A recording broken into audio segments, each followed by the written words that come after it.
When I was in primary 3, one day I came home and I remember seeing my mother and my sisters crying on the couch. And I overheard my dad cheated on my mom.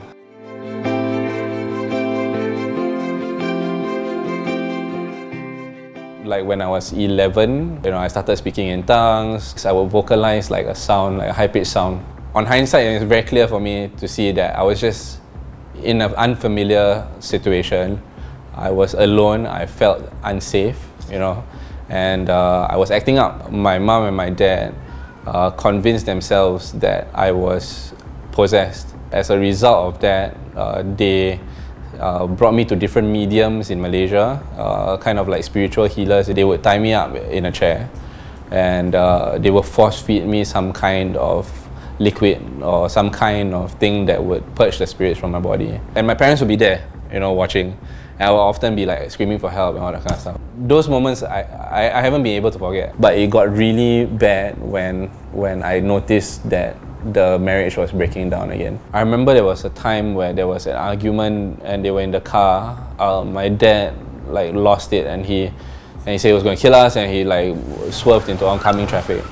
And then I started to scream in the back seat. And then when he heard me, then I think he just swerved out. It was not a good marriage, and because that it wasn't a good marriage, they couldn't be good parents. They were not bad people, they are not bad people, but it was just that they brought out the worst in each other. So these are the kinds of situations that kind of happened. Once my dad disappeared, I had to take care of my mom, and once she was while she was really in that broken state, there was one day I sat her down on the couch and I told her money's running out, I need to come back to Singapore and ask for help.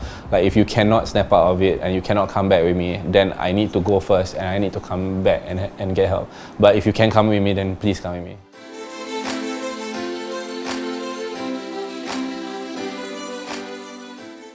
When we came back to Singapore, I was sure I wasn't going back. I was in Yio Chu Kang Secondary School. I gotta say, it was a good time.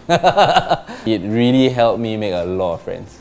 Being thrown from a situation where I was isolated and alone, I was just happy to be around people. So the creative hobbies that I got into when I came back to Singapore and I was making all these friends, they were that energy in a creative setting really made me feel very happy, because I realized that when you're making something creative, no one really cares where you're from. When I was in Republic Polytechnic, that was the period of time where I really started to learn. I would say this is where the turning point was for me. It's not just about enjoying the craft, but building things that can benefit others so that they too can also accelerate their craft. And that's really the genesis of how I thought about youth development.